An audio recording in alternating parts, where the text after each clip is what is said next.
మాట్లాడట్లేదు అంటే అప్పుడు చెప్పారు, మేము పలానా తోట నుంచి అయోధ్య పోవాయా, ఇలా వచ్చాను, ఇలా కార్యక్రమం జరిగిందని చెప్పి సీతమ్మకు సంబంధించిన స్టోరీతో చెప్తే అప్పుడు అక్కడి నుంచి అవును నేను సుగ్రీవుల దగ్గర ఉంటాను, ఆయన దగ్గర మంత్రిని, మా రాజుగారు పైన ఉన్నాడని చెప్పి వారి యొక్క సంభాషణ అంతా కలిసింది. కలిసిన తర్వాత వాళ్ళిద్దరిని అప్పుడు మారువేషంలో వచ్చాడు హనుమంతుడు. అప్పుడు యథాస్వరూపాన్ని చూపించి బాడీని బాగా పెంచి ఆంజనేయ స్వామిని వారిద్దరు శిరవ భుజం పైన ఎక్కించుకొని కొండ మీద వేసుకుపోయి సుగ్రీవునితో సంధి కలిపి వారిద్దరికి కూడా బ్రహ్మాండమైనటువంటి రాముడు సుగ్రీవుడు బ్రహ్మాండమైనటువంటి మైత్రి బంధాన్ని ఏర్పరిచి ఆ తర్వాత వాలి వధ జరిగి ఆ తర్వాత వాలికి ఆ రాజ్యానికి సుగ్రీవుడు రాజయ్యి ఆ తర్వాత సీతాన్వేషణకు కోరుకొని బ్రహ్మాండంగా లంకకు పోయే ప్రయాణం అంతా చూసుకుంటే అదంతా ఇది కిష్కింద కాండ, అది సుందరకాండ. మొత్తం మనకి రామాయణం 7 కాండలుగా 24,000 శ్లోకాలతో అద్భుతమైనటువంటి ఆదర్శ కావ్యం. మానవుడు ఎట్లా జీవించాలో, అన్నదమ్ములు ఎలా ఉండాలో, తల్లి కొడుకులు ఎలా ఉండాలో, పక్క వారికి ఎలా ఉండాలో, భార్యాభర్తలు ఎలా ఉండాలో చూపించేదంతా కూడా అందులో బ్రహ్మాండంగా మనకు అద్భుతమైనటువంటి ఆదర్శ గ్రంథం. అందులో ఈ యొక్క కిష్కింద కాండ 68 సరుకులు, చాలా చిన్నదే సరుక, 68 సరుకులు 1.5 రోజులు అనుమతి చేసినటువంటి కార్యక్రమం ఈ రోజు భూమి ఆకాశం ఉన్న 4 చరిత్రలో మిగిలిపోయేంత పని ఈ 36 గంటల్లో చేశాడు ఆయన. మనం 100 ఏళ్ళు బతికినా కూడా మనం పోతే మనసునాడు అనుకునేవాడు దాని పట్ల. కాబట్టి ఎన్ని రోజులు బ్రతికామన్నది కాదు, ఎలా బ్రతికామన్నది చాలా ప్రధానం అని చెప్పి మన శాస్త్రం మనకు తెలియజేస్తుంది. అంత గొప్ప ఆదర్శ గ్రంథం మనకి రామాయణం అనేది, అంత ఆదర్శ గ్రంథం. భారతం అది నిజ గ్రంథం.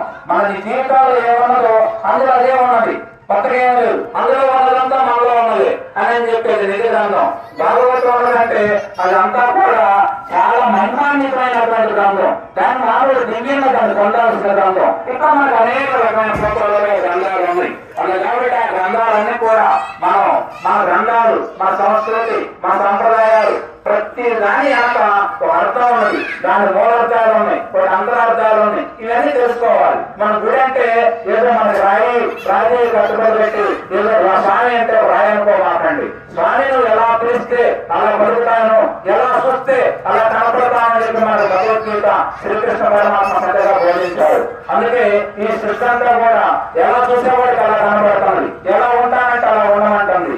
ఒకరికొకరికి కొన్ని విషయాలు పెద్ద సమస్య అనిపిస్తుంది, ఒకరికి అదే పెద్ద సమస్యగా అనిపిస్తుంది. ఇట్లా అనేక రకాలుగా లోకంలో నువ్వు ఏది చూస్తే అలా కనపడతా ఉన్నది అని చెప్పి మనకి గ్రంథాలు అనేక రకాలుగా మనకు భగవద్గీత అద్భుతమైన గ్రంథం 701 శ్లోకంతో ఉంటుంది.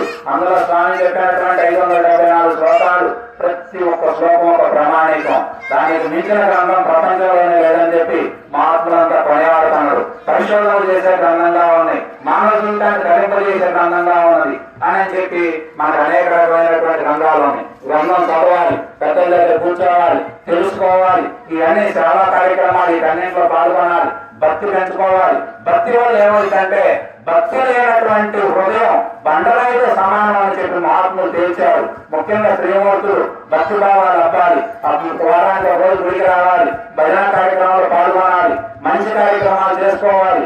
మన ఇళ్ళలో మన కార్యక్రమం ఏమంటే పూజా మందిరం ఏర్పాటు చేసుకోవచ్చు, సాయంత్రం మన వీళ్ళు మొత్తం దీపారాయణ చేసుకోవచ్చు. మనకేమైనా సమస్యలు ఇతరులు చెప్పాల్సిన పని లేదు, మనమే ఆ సమస్యలు. ఖచ్చితంగా నీకు ఏ మూర్తి ఇష్టమో హనుమ ఇష్టమైతే హనుముడు చెప్పు, రాముడు ఇష్టమైతే రాముడికి చెప్పు, కృష్ణుడు ఇష్టమైతే నువ్వు శివారాధకుడు అయితే శివుడికి చెప్పు, ఎవరికైనా చెప్పండి. కానీ బయట చెప్పడం వల్ల ఎవరన్నా కష్టాలు చెప్పేవాళ్ళు లేడు.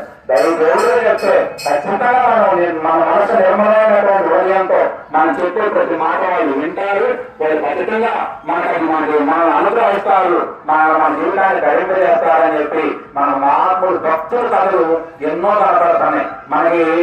మనకి తులసిదాసులు కథలు తీసుకుంటే రామాయణం ఎప్పుడో రాశాడు వాల్మీకి, కానీ ఆయన కూడా రాస్తున్నాడు. రాస్తుంటే కొంతమంది అడిగారు, ఎప్పుడో రాసిన కథే కదా అన్నారు. అవునా, రాసిన కథేనో, కానీ నాకు కాలక్షేపం కాలక్షేపం కోసం, నా ఆనందం కోసం, నా జీవితాన్ని ధరింప చేసుకోవడం కోసం చేస్తున్నాను. రామ అనే 2 అక్షరాలు నేను అంతకు ముందు ఒక గంజాయి మొక్క లాంటి వాడిని, కానీ ఈ రోజు నేను ఒక తులసి మొక్కనయ్యా, తులసిదాసునయ్యి తులసి మొక్కగా మారా. ఆ రామనామంలో అంత మాధుర్యం ఉన్నది. అందుకని ఖాళీగా ఉన్నప్పుడల్లా రామ అంటుంటా, రాస్తా ఉంటా. ఇది కాలక్షేపం కోసమే రాస్తున్నా, రాముడి కోసమే రాస్తున్నా, ప్రజలకు ఉపయోగపడితే వాడుకోండి, లేకపోతే లేదు అని చెప్పి తెలిసిన కాడి ఉన్న కాడి ఆయన మళ్ళీ రాయటం మొదలు పెట్టాడు. అందుకని రామాలే 2 అక్షరాలు అంత గొప్ప అని చెప్పి ఆంజనేయ స్వామి నిరంతరం ఆయన జీవితంలో చేసినటువంటి 2 కార్యక్రమాలు, 1 కర్తవ్యం, 2 స్మర్తవ్యం. ఆయన ఎప్పుడు కూడా పనిలో ఏ కర్తవ్యంలో ఉంటే ఆ కర్తవ్యం 100% దాని నిమగ్నంలో లేదని పనిచేసేవాడు.